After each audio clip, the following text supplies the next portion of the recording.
So this is Alison from Indulgent Wellbeing. She has her clinic right next to the Cloud9 studio, which many of you would already have met her in some of the sessions. So today, Alison, I was just wanting to, some of my members come to me and they are so desperate to lose weight, and it seems sometimes that there is so many underlying issues. So I wanted to ask you things about the obvious, like obviously a big one with women over 40 is thyroid problems. So how do you feel that goes with weight loss? Well, thyroid problems, regardless of whether you're on medication or not, can cause weight gain or inability to lose weight. And this is because the thyroid, which controls the metabolism in the body, is not working correctly. And when you go and see a GP, all they're interested in is the overall marker for thyroid, which is TSH. But that's not what's responsible for the metabolic rate in the body. It's the reverse T3, which they don't test for. They don't test for it because it's not covered under Medicare. That's a simple reason, right?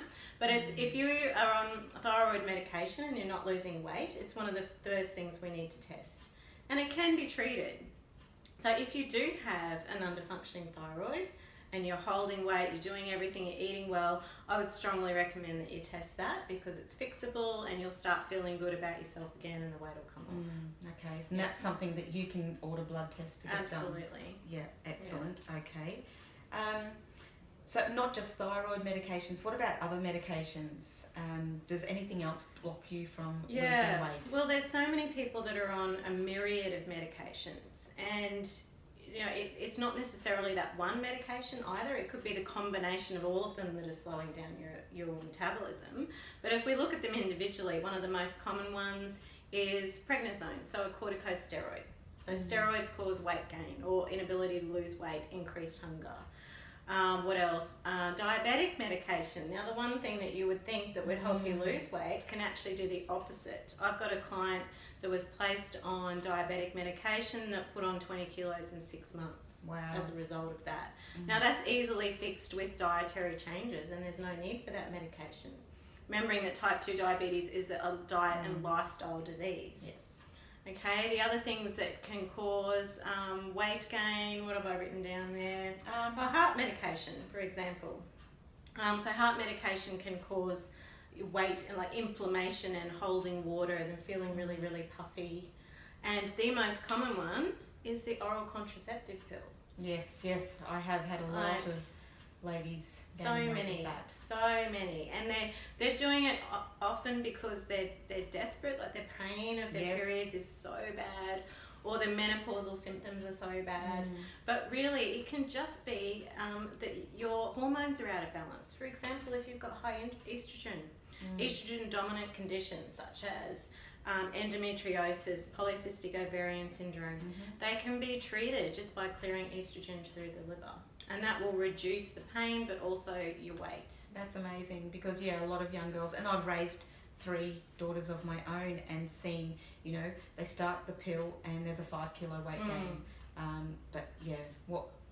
Which is through no fault of their own. No, the doctors are very fast to hand out the contraceptive pill as a cure for everything. But there's long-term damages from the oral contraceptive pill that they've shown that it actually does lead to hormonal based cancers. Right. We shouldn't be messing with our cycle. Our cycle is there for a reason, whether we like it or not. What we should be looking at is, why do we have pain? What's causing the pain? It's not about the cycle of life with you having your periods over the 28 days. It could simply just be something to do with your metabolism in the body. Fix the pain. Yes. It needs a lot more consideration than just everyone's doing it, let's go on the pill. What about gut health? And now that's your area of expertise. Okay. So how does that affect?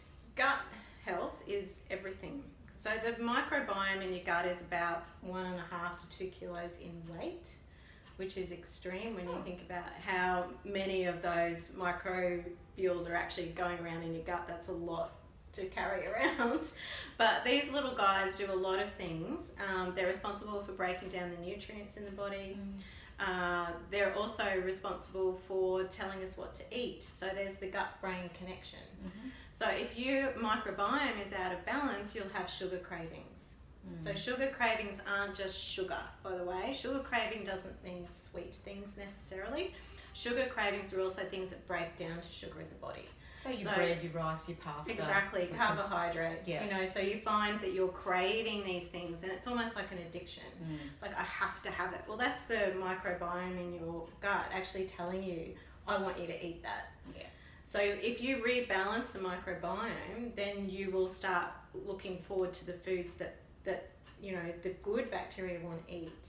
And you won't have those sugar cravings, and you won't have that feeling of hunger all the time. Yes, yes. So the feeling of hunger is what drives us to reach for the quick things, the packet of chips, the packet of biscuits. So common.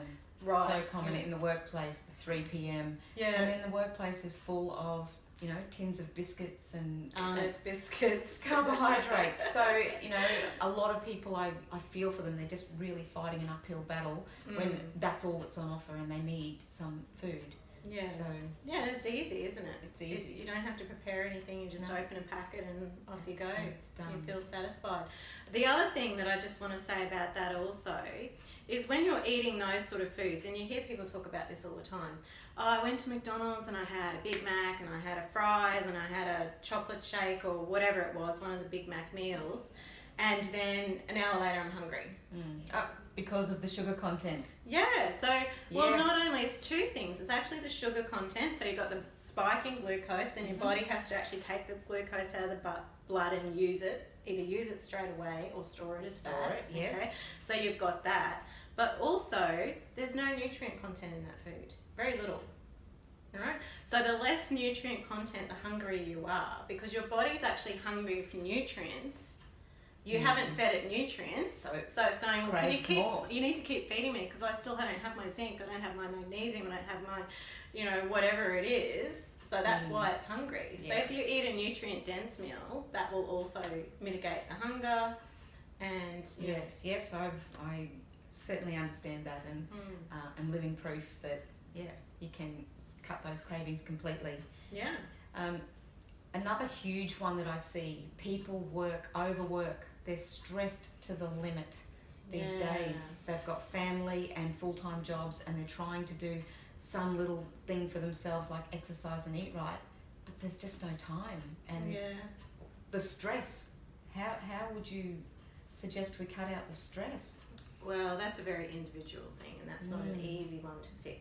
Certainly not. But I can tell you that if you don't address it, then that is one of the major contributors to weight gain and disease in general. It stops ladies getting pregnant. Yep. Completely. When you're constantly in the fight or flight mode, which is stress, so there's the fight and flight response is there to protect us. You know, we're getting attacked by a tiger, the adrenaline comes in, we run away or we fight, whatever, fight or flight.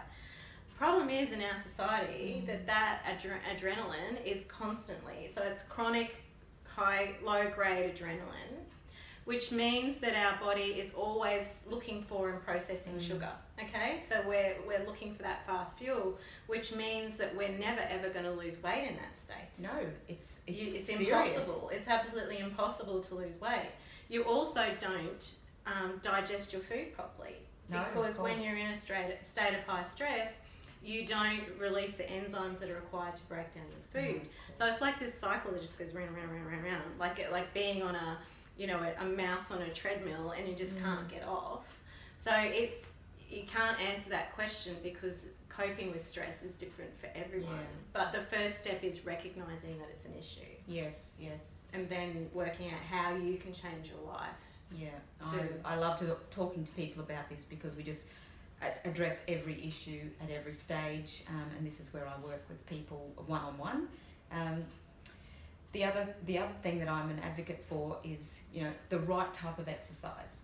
Now, I know you are also an advocate for that, but seriously, talk to me about exercise is a short-term stress on the body.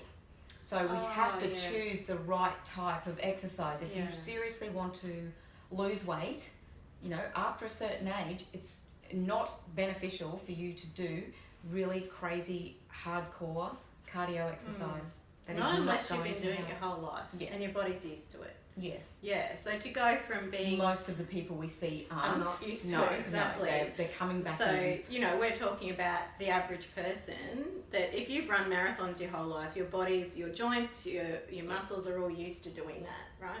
But for most of us, they're not. So having exercise that actually supports the body so that you don't hurt yourself with a trainer that knows what they're doing. But yes, it puts a little bit of a temporary stress on the body, but the research has shown that the cascade effect from that is actually endorphins. reducing inflammation, releasing the feel-good endorphins. So anxiety, stress, inflammatory conditions such as arthritis, all of those things are only going to be helped by exercise unless you overdo it. You know, unless you actually do run a marathon, then you're probably going to be in a world of pain. But if you have good support, particularly weight-bearing exercise as we get older, because, you know, we need to, our muscles deplete 20% over the age of 50. Yes. So it's use it or lose it. That's right. You know, if we don't actually keep building up these muscles, then they're going to keep wasting away. And then the flow-on effect for that is... reduced calcium in the body, so osteoporosis. Yes, as which well. we do see a lot of these days. Yeah. A lot of type 2 diabetes, a lot of osteoporosis. It's becoming more and more common. Yeah. Which is the message that I constantly try and spread is, you know, just the importance of doing. If you don't have the energy to do a lot of exercise, it doesn't have to be a hard thing. We can certainly get enough exercise through your bones and muscles in 30 minutes. And I judge each person as they walk through the door. If someone's had a really stressful day, you know, they don't need a really stressful weight session. They need something a little bit more gentle, and I adjust it all for them. It's all about movement, isn't it? It is about movement, full, correct movement, and muscle balance. Structural and balance. Movement, the only way you can clear your lymphatic system is through exercise. Movement. Oh. Okay, so your lymphatic system is what you know, moves all of your antibodies through the body. So fighting colds, flus, your immune system. Well, that doesn't have a system. It's not used by the blood. It doesn't get pumped around the body with blood. It actually needs movement for those lymphatic systems to actually work. Yes. So sitting in your desk all day, not doing anything. You know, you have edema, which is fluid retention in the ankles, the hands, puffy hands. You need to move. Definitely need to move. Need to move. But yes, well, that's really my message and my pain points that you've answered today with the ladies that come into Cloud9. So thank you for that. Thank you for your time. Okay.